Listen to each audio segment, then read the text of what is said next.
Presenting the classics of Sam P. Chaladurai. Sam P. Chaladurai அவர்களின் போதனை களஞ்சியத்திலிருந்து.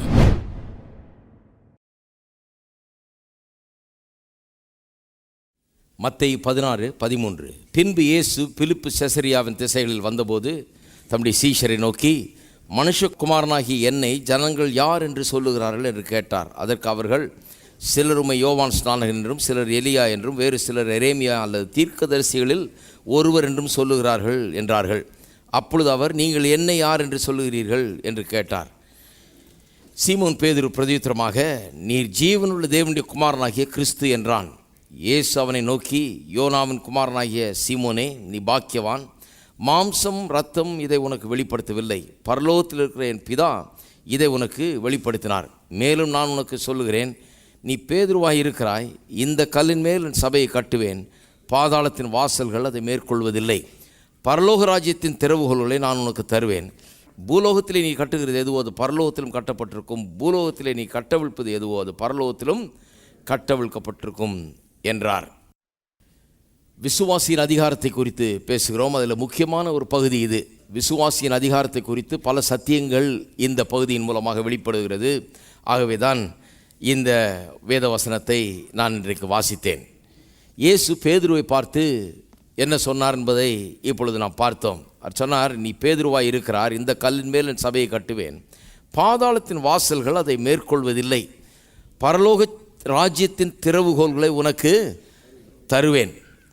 பூலோகத்திலே நீ கட்டுகிறது எதுவோ அது பரலோகத்திலும் கட்டப்பட்டிருக்கும், பூலோகத்திலே நீ கட்டவிழ்ப்பது எதுவோ அது பரலோகத்திலும் கட்டவிழ்க்கப்பட்டிருக்கும் என்றார்.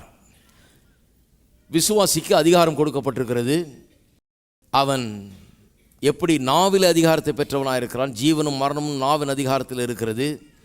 தனக்கு புதிய உடன்படிக்கையின் மூலமாக தேவன் கொடுத்திருக்கிற அத்தனை வாக்கு தத்தங்களை எடுத்து அவன் தன்னுடைய நாவிலே வைத்து, தன்னுடைய இருதயத்தில் வைத்து, அதை வாயினாலே பேசி, இப்படி தான் தன்னுடைய வாழ்க்கையில் இருக்கிற சகல கேடான காரியங்களை வெளியேற்றி சகல நன்மைகளாலும் தன்னுடைய வாழ்க்கையை நிரப்ப முடியும் என்பதை குறித்தெல்லாம் நாம் போதித்து வருகிறோம். அதனுடைய தொடர்ச்சி தான் இது. அப்போ விசுவாசி நாவிலே தன்னுடைய அதிகாரத்தை பெற்றிருக்கிறான் என்று பார்த்தோம். அதனால தான் இந்த வசனங்களை நான் வாசித்தேன் இன்றைக்கு. ஏனென்று சொன்னால், இந்த வேத பகுதி பேதுருவினுடைய வாழ்க்கையிலே எப்படி சில காரியங்களை இயேசு போதித்தார், அவனுக்கு எப்படி சில காரியங்கள் நடந்தது என்பதை பார்க்கும்போது நமக்கும் இன்றைக்கு விசுவாசியின் அதிகாரத்தை புரிந்து கொள்வதற்கு அது ஏதுவாயிருக்கிறது. இங்கே பேதுருவிடத்தில் இயேசு ஏன் இப்படி சொன்னார்? பூலோகத்திலே நீ கட்டுகிறது எதுவோ அது பரலோகத்தில் கட்டப்பட்டிருக்கும், பூலோகத்திலே நீ கட்டவிழ்ப்பது எதுவோ அது பரலோகத்திலும் கட்டவிழ்க்கப்பட்டிருக்கும் என்று சொன்னாரே. அநேகர் நினைக்கிறார்கள், இது பேதுருவுக்கென்று விசேஷமாக தேவன் ஏதோ ஒன்றை சொல்லிவிட்டார், பேதுரு ரொம்ப விசேஷமானவன், ஆகவே விசேஷமாக பேதுருக்கு தேவன் இதை சொல்லிவிட்டார் என்று. இல்லை, பேதுரு விசேஷமானவன் என்பதனால அல்ல, ஒரு வெளிப்பாட்டை இவன் பெற்றுக்கொண்டான். இவனோட மற்ற சீஷர்லாம் இருந்தாங்க. சீஷரில் பார்த்து தான் கேட்குறாரு. அவர் என்ன கேட்குறாரு? ஜனங்கள் என்னை யார் என்று சொல்லுகிறார்கள் என்று கேட்டார்.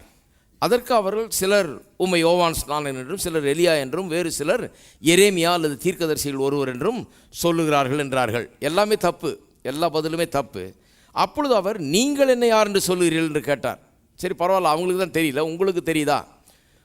பாருங்கள், இயேசு இந்த உலகத்தில் வந்தார். இயேசு யார் என்கிற வெளிப்பாட்டை அநேகர் பெறாமல் இருந்தார்கள். மாம்சத்தில் வெளிப்பட்ட தேவன் இவர். வானத்தி பூமி உண்டாக்கின தேவன் இன்றைக்கு ஜனங்கள் மத்தியிலே நடமாடி கொண்டிருக்கிறார். மாம்சத்திலே இந்த உலகத்தில் நுழைந்து வந்து விட்டார். கன்னி மரியாளுடைய வயிற்றிலே பிறந்து இந்த உலகத்தில் வந்து நுழைந்து விட்டார். ஆனால் இவர் எத்தனை பேர் தேவகுமாரன் என்று, இரட்சகர் என்று, சுகமாக்குகிறவர் என்று, விடுதலை ஆக்குகிறவர் என்று, வானத்தி பூமி உண்டாக்கின கடவுள் என்று எத்தனை பேர் அறிந்து வைத்திருக்கிறார்கள்? இவர் நம்மை ரட்சிக்க வந்தவர் என்று எத்தனை பேர் அறிந்திருக்கிறார்கள்? இவர் மூலமாக தான் ரட்சிப்பு உண்டு என்பதை எத்தனை பேர் அறிந்து வைத்திருக்கிறார்? அறிந்து வைத்திருந்தால் என்றால் அவர் சிலுவையில் அறிந்திருக்க மாட்டார்கள். நிறைய பேருக்கு அது புரியல. பாருங்கள், இந்த உலகத்தாருக்கு இது புரியாமல் இருந்தது. அதனால் அநேகர் என்ன சொன்னாங்க, இவர் தீர்க்கதரிசிகளில் ஒருவர், யோவான் ஸ்நானகன், எரேமியா, எலியா போன்ற தீர்க்கதரிசிகளில் ஒருவராக இருக்கிறார் என்று அவரை குறித்த ஒரு வெளிப்பாடு இல்லாமல் இருந்தார்கள். அந்த நேரத்தில் சீஷரில் கேட்குறார், நீங்கள் என்னை யார் என்று சொல்லுகிறீர்கள் சொன்னதுக்கு பேதுரு சொல்லுகிறான், நீர் ஜீவனுள்ள தேவனுடைய குமாரனாகிய கிறிஸ்து என்றான். அன்றைக்கு பார்த்து பேதுருக்கு ஒரு பெரிய வெளிப்பாடு, இயேசுவை குறித்து ஒரு வெளிப்பாடு கிடைத்திருக்கிறது, இவர் யார் என்று. அப்புறம் தான் இயேசு அவனை நோக்கி, நீ பாக்கியவான், மாம்சம் ரத்தம் இதை உனக்கு வெளிப்படுத்தவில்லை, பரலோகத்தில் இருக்க பிதா உனக்கு இதை வெளிப்படுத்தினார். இந்த கல்லின் மேல் என் சபையை கட்டுவேன், பாதாளத்தின் வாசல்கள் இதை மேற்கொள்வதில்லை என்று சொல்லிட்டு அப்புறம் தான் சொல்கிறாரு, பரலோக ராஜ்யத்தின் திறவுகோலையும் உனக்கு தருகிறேன். அப்போ இந்த கல்லின் மேல் சபையை கட்டுவேன்கிறது பேதுருவாகிய அந்த கல்லின் மேல் அவர் சபையை கட்டல, இயேசுவாகிய கல்லின் மேலே கட்டுறாரு. இயேசுவை குறித்த வெளிப்பாடு, அவர் யார் என்பதை குறித்த வெளிச்சம், இதன் பேரில் தான் சபையை கட்டுறாரு. ஏன்னா அதுதான் இப்போ பேதுருக்கு கிடச்சிருக்குது. இந்த கல்லின் மேல் சபையை கட்டுவேன்னு சொன்னபோது ஏதோ பேதுருவின் பேரில் கட்டுவார்ன்றல்ல, மற்ற மனுஷர்லாம் விட்டு பேதுருவை ஸ்பெஷலாக தேர்ந்தெடுத்திருக்கிறாரு, இவருக்கு தனியாக ஏதோ கொடுத்துட்டு போயிட்டாரு, இவருக்கு தனியாக பரலோக ராஜ்யத்தின் திறவுகளை கொடுத்துட்டு போயிட்டாரு, இவர் மட்டும் சாவியை வச்சுட்டு இருக்கிறாராக்கும், இவர் நினச்சா எப்போ வேணால் திறக்கலாம், எப்போ வேணால் எடுக்கலாம், பரலோகத்தில் இருக்கிற எல்லாத்தையும் எடுத்துக்கலாமாக்கும், இவர் பரலோக ஆசீர்வாதங்களுக்கெல்லாம் இவர் சொந்தக்காரராயிட்டார், இனிமேல் நம்மெல்லாம் பேதுருவின் தயவில் தான் இருக்கிறோன்ற மாதிரி அநேகர் எண்ணி கொண்டிருக்கிறார்கள். அப்படிலாம் கிடையாது. பேதுரு கொன்றும் சபைக்கு கொடுக்காத ஒன்றை பேதுருக்கு அவர் கொடுக்கவில்லை. பேதுருவை ஏன் அவர் விசேஷமாக ட்ரீட் பண்ணுறாரு, ஏன் இந்த கல்லின் மேலே சபையை கட்டுவேன்னு சொல்கிறாருன்னா, பேதுருவின் மேலே அல்ல, அவனுக்கு கிடைத்த அந்த வெளிப்பாடு, இதன் பேரில் தான் சபை கட்டப்பட முடியும். சபை இன்றைக்கு எப்படி கட்டப்படுகிறது? கிறிஸ்து யார் என்பதை குறித்த வெளிப்பாடு, கிறிஸ்து எவ்வாறு இரட்சகராக இருக்கிறார் என்பதை குறித்த வெளிப்பாடு, சுகம் அளிக்கிறவராக இருக்கிறார் என்பதை குறித்த வெளிப்பாடு, அவர் நம்முடைய தேவைகளெல்லாம் சந்திக்கிறவராக இருக்கிறார் என்பதை குறித்த வெளிப்பாடு, நம்மை விடுவிக்கிறவராக இருக்கிறார் என்பதை குறித்த வெளிப்பாடு. இப்படி கிறிஸ்துவை குறித்த வெளிப்பாட்டின் மேலே தான் சபை கட்டப்பட்டு இருக்கிறது. சபை என்கிறது ஒரு கட்டடம் அல்ல, சபை என்கிறது ஒரு ஸ்தாபனம் அல்ல. இது வேறு எது மேலே கட்ட முடியாது. எந்த ஒரு மனுஷனை வச்சு சபையை கட்ட முடியாது. ஆனால் வெளிப்பாட்டை வைத்து சபையை கட்டுகிறார். ஆனால் வெளிப்பாட்டுக்கு ஒரு ஆள் தேவை. ஒரு ஆளுக்கு வெளிப்பாடு வந்த பிறகு தான் சபை கட்டப்பட முடியும். ஹலோ, இருக்கீங்களா? அதனால் பேதுருக்கு ஒரு முக்கியத்துவம் இருக்கிறது இங்கே. ஏன் அது நாம் நினைக்கிற மாதிரி முக்கியத்துவம் கிடையாது. வெளிப்பாட்டின் மேலே சபையை கட்டுறாருன்னா ஒரு ஆள் இல்லாமல் ஒரு வெளிப்பாட்டை வச்சு கட்ட முடியாது. ஒரு ஆளுக்கு ஒரு வெளிப்பாட்டை கொடுத்து அந்த ஆளை உபயோகப்படுத்தி அந்த வெளிப்பாட்டை பிரசங்கிக்க உபயோகப்படுத்தி அப்படி தான் சபை கட்டப்படுகிறது. அப்போ ஒரு அற்புதமான ஒரு காரியம் இங்கே சொல்லப்பட்டிருக்கிறது. என்ன அது? வெளிப்பாடு தான் ஆவிக்குரிய ஜீவியத்துக்கு ஒரு அஸ்திபாரமாக இருக்கிறது. இயேசு யார் என்பதை குறித்த வெளிப்பாடு நம்முடைய ஆவிக்குரிய ஜீவியத்துக்கு அஸ்திபாரமாக இருக்கிறது. சபைகள் எப்படிப்பட்ட இடங்கள்? அது வெளிப்பாட்டின் இடமாக இருக்கிறது. அங்கே பிரசங்கிக்கிறவர்கள் இந்த ஆவிக்குரிய வெளிப்பாட்டை பிரசங்கிக்கிறார்கள். கிறிஸ்து யார், அவர் நமக்காக என்ன செய்திருக்கிறார், அவர் என்னவா இருக்கிறார், நமக்கு கொடுக்கப்பட்டிருக்கிற வாக்குத்தத்தங்கள் என்ன, இந்த புதிய உடன்படிக்கை என்ன, கல்வாரி சிலுவையின் மூலமாக நமக்கு கிடைத்தது என்ன, இயேசு சிலுவையில் மரித்து உயிரோடு எழுந்து பரமேறினது நிமித்தமாக நமக்கு உண்டாயிருக்கிறவைகள் எல்லாம் என்னவென்று போதிக்கிற இடம்தான் சபை. அதை குறித்த வெளிப்பாட்டை போதிக்கிற இடம்தான் சபை. இது எப்படிப்பட்ட வெளிப்பாடு? வெளிப்பாடுன்னு சொல்கிறோமே, என்ன வெளிப்பாடு இது? இது ஒரு சாதாரண காரியம் இல்லை. இது ஏதோ போய் BA MA படிச்சுட்டு வந்து போதிக்கிற காரியங்கள்ல. அதனால தான் சொல்லுகிறாரு, யோனாவின் குமாரனாகிய சீமோனே, நீ பாக்கியவான், மாம்சமும் ரத்தமும் இதை உனக்கு வெளிப்படுத்தவில்லை. மாம்சம் ரத்தம் என்று சொன்னால் இப்படி சொல்லலாம். இன்னொரு மொழியில் மாம்சம் ரத்தம் என்று சொன்னால் இந்த உலக பிரகாரமானவைகளிலிருந்து நீ இதை கற்றுக்கொள்ளவில்லை. ஏதோ ஒரு யூத குடும்பத்தில் பிறந்ததுனால இல்லை வளர்ந்ததுனால அதை நீ கற்றுக்கொள்ளவில்லை. அப்படி உனக்கு இது வந்து கிடைக்கல. அல்லது உன்னுடைய படிப்பினால் வந்து இது கிடைக்கல. யூனிவர்சிட்டியில் படித்ததுனால வந்து கிடைக்கல. யூனிவர்சிட்டியில் படித்து நல்ல காரியங்களை கற்றுக்கொள்ளலாம். ஆனால் இது அப்படி கற்றுக்கொள்ள முடியாது. மாம்சமும் ரத்தமும் இதை உனக்கு வெளிப்படுத்தவில்லை.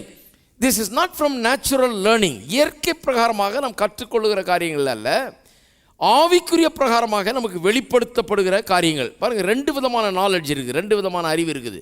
ஒன்று சென்ஸ் நாலெட்ஜ். இதெல்லாம் ரொம்ப நல்லா வழங்கிக்கணும். இதெல்லாம் ரொம்ப திறவுகோல் போல சத்தியங்கள். இதெல்லாம் சென்ஸ் நாலெட்ஜ் என்று சொன்னால் இந்த ஐம்புலன்கள்னாலே நமக்கு கிடைக்கிற அறிவு. ஐம்புலன்னா என்ன? கண், மூக்கு, வாய், காதில் கேட்குறோம், அது அப்புறம் தொடுகிறோம் இல்லையா? எப்படி சொல்கிறாங்க? மெய், வாய், கண், செவி, மூக்கு, இப்படி சொல்கிறாங்க. இந்த ஐம்புலன்கள், இந்த அஞ்சும் ஒரு கேட்வே டு த பிரெயின். நம்முடைய மனதுக்கு இது ஒரு பெரிய வாசலை போல இருக்கிறது. இதன் மூலமாக தான் நம்ம தகவல்களை பெறுகிறோம். இதன் மூலமாக தான் அறிவு நமக்கு உண்டாகிறது. ஒன்று பார்க்குறோம், இல்லை கேட்குறோம், இல்லை தொடுறோம், உணர்கிறோம், அல்லது நுகருகிறோம், அல்லது ருசிக்கிறோம். இப்படி ஏதாவது ஒரு வழியில் தான் நம்ம எல்லா காரியங்களையும் தெரிந்து கொள்ள முடியும். இந்த 5 வழிகள், இந்த 5 கேட்வே மூலமாக உண்டாகிறது தான் சென்ஸ் நாலெட்ஜ் என்று பெயர். இது வந்து வெளியிருந்து நமக்கு உள்ளே வந்து கிடைக்கிற ஒரு அறிவு. அங்கே இருக்கிறத நமக்குள்ளே வந்து கற்றுக்கொள்கிறோம்.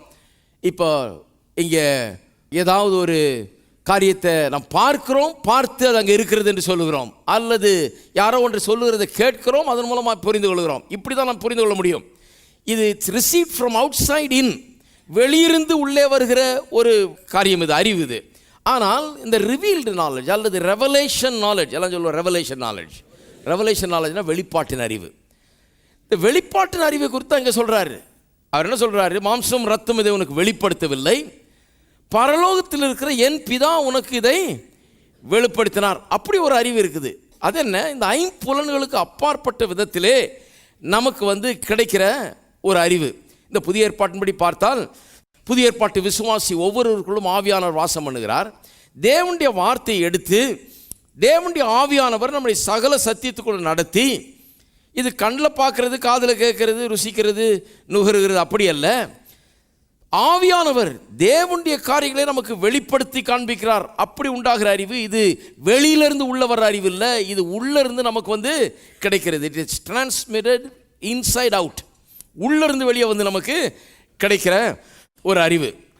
அப்போ ரெண்டுத்துக்கு ஒரு பெரிய வித்தியாசம் இருக்குது பாருங்கள். அப்போ இன்றைக்கு சபையில் நாம் பிரசங்கம் கேட்குறோம் என்று சொன்னால், ஏதோ இன்றைக்கு உலகத்தில் கற்றுக்கொள்கிற காரியங்களை கேட்க முடியாது வரல. நீங்கள் தெய்வீகமான காரியங்களை, தேவ ஆவியானவர் மட்டுமே வெளிப்படுத்தக்கூடிய காரியங்களை, கண்ணால் பார்த்து காதால் கேட்டு தெரிந்து கொள்ள முடியாத காரியங்களை இங்கே தெரிந்து கொள்ள வந்திருக்கிறார். அதனால தான் சொல்லப்பட்டிருக்கிறது, தேவனுடைய ஜனங்களுக்காக வைத்திருக்கிறவைகளை கண் காணவும் இல்லை, காது கேட்கவும் இல்லை, அது இருதயங்களுக்கு தோன்றவும் இல்லை, அல்லது மனதுக்கு தோன்றவும் இல்லை என்று சொல்லப்பட்டிருக்குது. அப்படின்னா என்ன அர்த்தம்? இந்த காரியங்கள் தேவனுக்கு அடுத்த காரியங்கள், இவைகள் கண்ணால் பார்க்கக்கூடிய காரியம் அல்ல, காதால் கேட்கக்கூடிய காரியங்கள் அல்ல, அல்லது அதன் வழியாக இருதயத்துக்கு தோன்றக்கூடிய காரியங்கள் அல்ல. திருப்பம் 1 கொரிந்தியர் 2ஆம் அதிகாரத்தில் சிலர்லாம் அந்த வசனத்தை பார்க்கணும், அப்போ தான் வழங்கும். 1 கொரிந்தியர் 2ஆம் அதிகாரம், எழுதியிருக்கிறபடி தேவன் தம்மில் அன்பு கூறுகிறவர்களுக்கு ஆயத்தம் பண்ணினவைகளை எத்தனை பேர் விசுவாசிக்கிறீங்க? நிறைய ஆயத்தம் பண்ணி இருக்கிறார் தேவன், நிறைய ஆயத்தம் பண்ணி வச்சிருக்கிறார். இது யாருக்கெல்லாம் புரிந்திருக்குது சொல்லியிருக்கு பாருங்க. கண் காணவும் இல்லை, காது கேட்கவும் இல்லை, அவைகள் மனுஷனுடைய இருதயத்தில் தோன்றவும் இல்லை. அப்போ நான் இப்படி சொல்லுகிறேன், தேவன் மனுஷனுக்காக ஆயத்தம் பண்ணினவைகளை இந்த கண்ணை வைத்து, இந்த காதை வச்சு, இந்த மனதை வைத்து நாம் புரிந்து கொள்ளவே முடியாது. இதெல்லாம் அப்படி விளங்குகிற காரியம் இல்லை. அப்படி விளங்கிடுச்சுன்னா இவங்களுக்கு விளங்கி இருக்குமே. 5ஆம் வசனத்தில் வாசிக்கிறேன், என் பேச்சும் என் பிரசங்கமும் மனுஷ ஞானத்துக்குரிய நயவசனம் உள்ளதாயிராமல் ஆவியினாலும் பலத்தினாலும் உறுதிப்படுத்தப்பட்டதாக இருந்தது. அவருடைய பிரசங்கம் எப்படிப்பட்டதாக இருந்ததுன்னு சொல்கிறார். அப்படி இருந்தும் தேறினவர்களுக்குள்ளே ஞானத்தை பேசுகிறோம், இப்பிரபஞ்சத்தின் ஞானத்தை அல்ல, அழிந்து போகிறவர்களாகிய இப்பிரபஞ்சத்தின் பிரபுக்களுடைய ஞானத்தையும் அல்ல. நாட் வேர்ல்ட்லி விஸ்டம் சொல்கிறாரு. உலக தோற்றத்துக்கு முன்னே தேவன் நம்முடைய மகிமைக்காக ஏற்படுத்தினதும் மறைக்கப்பட்டதுமாயிருந்த ரகசியமான தேவ ஞானத்தையே பேசுகிறது. ஏன் ரகசியம்லாம் பிறகு சொல்கிறேன். மறைக்கப்பட்டதும் ரகசியமாயிருந்த தேவ ஞானம். நான் ஒன்று சொல்லுகிறேன், இது உங்களிடத்திலிருந்து மறைக்கப்படவில்லை, நீங்கள் அதை பார்க்காதபடிக்கு மறைத்து வைக்கப்படவில்லை, இது உங்களுக்காக மறைத்து வைக்கப்பட்டிருக்கிற தேவ ஞானம் இது. அதுதான் பாருங்கள் அதனுடைய அர்த்தம். மறைக்கப்பட்டதுமாயிருந்த ரகசியமான தேவ ஞானத்தை பேசுகிறோம், இந்த பிரபஞ்சத்து பிரபுக்களில் ஒருவனும் இதை அறியவில்லை, அறிந்தார்களானால் மகிமையின் கர்த்தரை அவர்கள் சிலுவையில் அறைய மாட்டார்களே. இதெல்லாம் விளங்கி இருந்துச்சுன்னா அவங்க அரைஞ்சிருக்க மாட்டாங்களே, சிலுவையில் இப்படி நடந்து கொண்டிருக்க மாட்டாங்களேன்னு சொல்கிறார். எழுதியிருக்கிறபடி தேவன் தம்மில் அன்புகிறவர்களுக்கு ஆயத்தம் பண்ணவில்லை, கண் காணவும் இல்லை, காது கேட்கவும் இல்லை, அவள் மனுஷனுடைய இருதயத்தில் தோன்றவும் இல்லை. அப்போ தேவனுடைய காரியங்கள் மனுஷனுக்காக தேவன் ஏற்படுத்தியிருக்கிறவைகள் ஏராளம். அவைகளெல்லாம் இந்த கண், இந்த காது, இந்த அறிவை வைத்து நாம் புரிந்து கொள்ள முடியாது. 10ஆம் வசனம், நமக்கோ தேவன் அவைகளை தமது ஆவியினாலே வெளிப்படுத்தினார். இதுதான் இங்கே பாருங்கள், ஆவியினாலே வெளிப்படுத்தினார். எல்லாம் சொல்லுங்க, ஆவியினாலே வெளிப்படுத்தினார். ஆகவே ஆவியினாலே வெளிப்படுத்தப்படுகிற ஒன்று, ஆவியினாலே வெளிப்படுத்தப்படுகிற ஒரு அறிவு இது. இதை இவன் பெற்ற பிறகுதான் இந்த ஆவியினாலே வெளிப்படுத்தப்படுகிற அறிவு, அதாவது மாம்சம் ரத்தம் இதை உனக்கு வெளிப்படுத்தவில்லை, பரலோகத்தில் இருக்கிற என் பிதா இதை உனக்கு வெளிப்படுத்தினார். எப்படி வெளிப்படுத்தியிருக்கிறாரு? ஆவியானவரை கொண்டு வெளிப்படுத்தியிருக்கிறாரு. பரலோக பிதா ஆவியானவரை கொண்டு பேதுருவுக்கு இயேசு யார் என்பதை குறித்த ஒரு அறிவை கொடுத்திருக்கிறாரு. இயேசுவோடு தான் இவ்வளோ நாள் இருந்தான். இவ்வளோ நாள் அந்த அறிவு இருந்ததான்னு தெரியல. இன்றைக்கு அது வெளிப்பாடு அவனுக்கு கிடைச்சிருக்குது. இன்றைக்கு அவன் சொல்லுகிறான், நீர் ஜீவனுள்ள தேவனுடைய குமாரனாகிய கிறிஸ்து என்று சொல்லுகிறான். இந்த அறிவு அவனுக்கு கிடைச்சிருச்சு. இது தேவ ஆவியானவர் மூலமாக இவனுக்கு கிடைத்த அறிவு. இது கிடைத்த உடனே தான் சொல்கிறாரு, இந்த கல்லின் மேல் என் சபையை கட்டுவேன். வாழ்க்கைகள் இப்படிப்பட்ட வெளிப்பாட்டின் மேல் கட்டப்பட்டிருக்க முடியும். இந்த வெளிப்பாட்டின் மேலே தான் சபை கட்டப்பட முடியும். அது மட்டும் இல்லாமல் ராஜ்யத்தின் பரலோக ராஜ்யத்தின் திறவுகோல்களை நான் உனக்கு தருவேன். பூலோகத்தில் நீ கட்டுகிறது எதுவோ அது பரலோகத்திலும் கட்டப்பட்டிருக்கும், பூலோகத்தில் நீ கட்டவிழ்ப்பது எதுவோ அது பரலோகத்திலும் கட்டவிழ்க்கப்பட்டிருக்கும் என்றார். அப்படின்னா என்ன அர்த்தம்? உன்னுடைய இந்த வெளிப்பாட்டின் மேலே அந்த சபையை கட்டுவேன் மட்டுமல்ல, திறவுகோலை தர்றேன், கீஸ் டு த கிங்டமாக உன்கிட்ட தந்துடுறேன், பரலோக ராஜ்யத்தின் திறவுகோலை தர்றேன். எதையெல்லாம் நீ கட்டுகிறாயோ அது கட்டப்பட்டிருக்கும், எதையெல்லாம் நீ கட்டவிழ்க்கிறாயோ அது கட்டவிழ்க்கப்பட்டிருக்கும். ஏனென்று சொன்னால் இந்த வெளிப்பாடு உனக்கு தேவனுடைய ராஜ்யத்தில் இருக்கிற எல்லாவற்றையும் பெற்று அனுபவிக்கும்படியாக, எல்லாவற்றையும் திறந்து பெற்று அனுபவிக்கும்படியாக உனக்கு கொடுக்கப்படுகிற ஒன்று என்கிற அர்த்தத்தில் தான் அப்படி சொல்லுகிறார்.